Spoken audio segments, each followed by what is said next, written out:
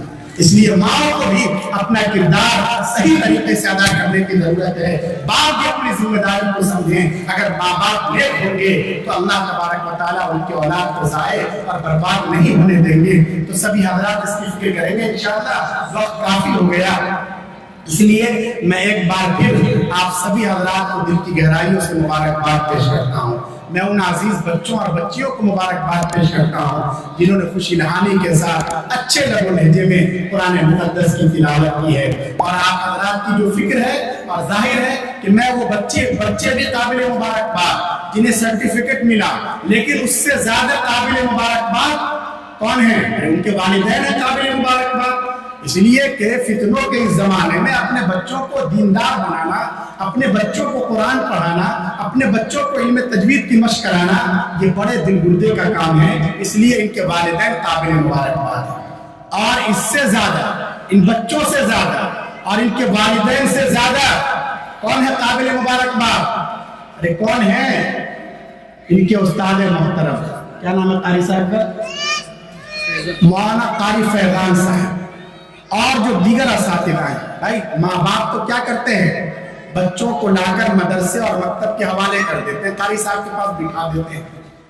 کبھی آپ بچوں کو مشق کرا کے دیکھیے، یاد کرا کے دیکھیے، ایک دو سورت یاد کرائیں گے پسینہ چھوٹ جائے گا، ایک دعا یاد کرانے میں کئی دن لگ جاتے ہیں اور یاد نہیں ہوتا۔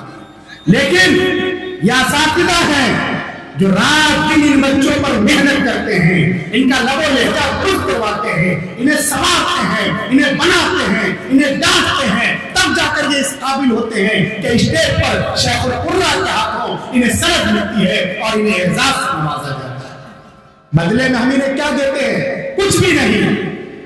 دنیا میں جو ایک عام مزدور ہے، اس کی مزدوری بھی ہم اپنے ان اساتذہ کو تجوید اور قرآن کریم پڑھانے والوں کو نہیں دیتے، اور یہ اس کے لیے پڑھاتے بھی نہیں ہیں، ان کی محنت اس کے لیے نہیں ہے، یہ انبیاء کے وارث ہے۔ ان کا وہی نعرہ ہے، انبیاء کا نعرہ تھا، وَمَا أَسْأَلُكُمْ عَلَيْهِ مِنْ أَجْرٍ إِنْ أَجْرِيَ إِلَّا عَلَىٰ رَبِّ الْعَالَمِينَ۔ لوگوں ہم تم سے کوئی معاوضہ نہیں چاہتے، ہمارا معاوضہ تو ہمارا رب العالمین ہی دے گا۔ اس لیے لوگوں، قوم کے ان محسنوں کو، اپنے بچوں کے ان معلموں کو قدر کی نگاہ سے، مسجد کے جو امام ہیں، مکتب اور مدرسے کے جو اساتذہ ہیں، ہمیشہ ان سے محبت کے ساتھ پیش ہوتا ہے۔ کیا فائدہ ہوگا؟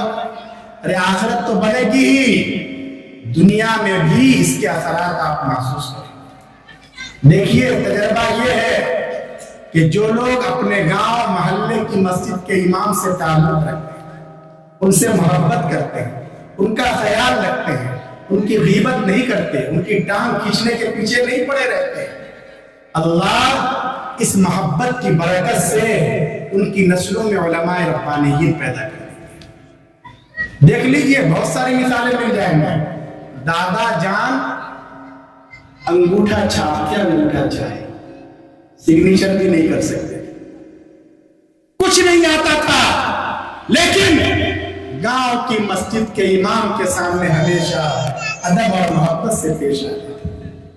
کبھی کبھی کوئی چیز محبت کے ساتھ ہدیے کے طور پر معمولی چیز ہوتی تھی، گڑ کا زمانہ ہے، گڑ پہنچا دیا، اللہ نے اس کی برکت سے پوتے کو مفتی شرع مدین بنا دیا، پوتا حافظ قرآن بن گیا، حالانکہ دادا کو کچھ آتا جاتا نہیں تھا۔ اس لیے اپنے مساجد اور مکاتب کے ان ائمہ کو قدر کی نگاہ سے، ورنہ اچھے 30 مارخواہ ہوتے ہیں، اللہ کی ذات بڑی بے نیاز ہے، وہ مسجد کے متولی ہیں، کمیٹی کے پریسیڈنٹ ہیں، لیکن وہ ان ائمہ کو ڈانٹتے ہیں، ان کی توہین کرتے ہیں، ان کی گستاخی کرتے ہیں۔ اللہ بڑا بے نیاز ہے، اللہ ان کی نسلوں کو ان میں دین کی روشنی سے معروف کرتے ہیں۔ اللہ کسی کا محتاج نہیں ہے، اس لیے لوگوں ان ائمہ کو قدر کی نگاہ سے دیکھو۔ میں دل کی گہرائیوں سے مبارکباد پیش کرتا ہوں حضرت قاری صاحب کو، اور ظاہر ہے کہ قاری صاحب کا جو یہ فیض ہے ہمارے حضرت مخدوم گرامی کا فیض ہے، تو حضرت والا قابل مبارکباد ہیں. آپ نے ایک طرح سے چمن لگایا ہے، یہ اسی کی الگ الگ خوشبو ہے جو جگہ جگہ پھیلی ہوئی ہے. اللہ آپ کو آباد رکھیں، شاد رکھیں. تو اسی طرح یہاں کے اساتذہ، ٹرسٹی، ذمہ دار حضرات قابل مبارکباد ہیں. اور اس کے ساتھ ساتھ آپ سبھی حضرات جو یہاں سے لے کر یہاں تک بیٹھے ہوئے ہیں، یہ جو چائے پی رہے ہیں یہ بھی، اور جو سو رہے ہیں بیٹھ کر وہ بھی، آپ سبھی حضرات قابل مبارکباد ہیں. کیوں؟ صرف یہ بچے نہیں یا اساتذہ نہیں، آپ سبھی حضرات. کیوں؟ اس لیے کہ آپ کی محبت سے، آپ کے تعاون سے یہ ادارہ چل رہا ہے. یہاں حفاظ تیار ہو رہے ہیں، قرہ تیار ہو رہے ہیں، اسلام کی سرحدوں کی حفاظت کرنے والے اسلام کے سپاہی تیار ہو رہے ہیں. ضرورت اس بات کی ہے کہ علماء کے ساتھ، صلحاء کے ساتھ، دارالعلوم دیوبند کے ساتھ، جمعیت کے ساتھ، دعوت و تبلیغ کے ساتھ، اپنے بزرگوں کے ساتھ، اپنے مدرسے کے ساتھ، اپنے ادارے کے ساتھ آپ کا یہ تعلق اور زیادہ مضبوط ہو، مستحکم ہو. اللہ مجھے بھی توفیق دیں، آپ حضرات کو بھی توفیق عمل سے نوازیں. آمین. وآخر دعوانا الحمدللہ رب العالمین. آپ کی دعا ہوگی، لینا آپ کی ہوگی.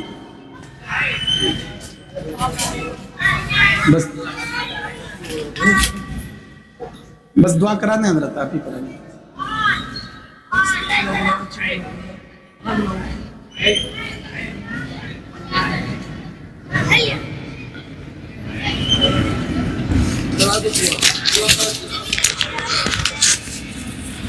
دعا کرا. بسم اللہ الرحمن الرحیم. اللهم صل على محمد وعلى آله وصحبه وسلم. ربنا وتعالى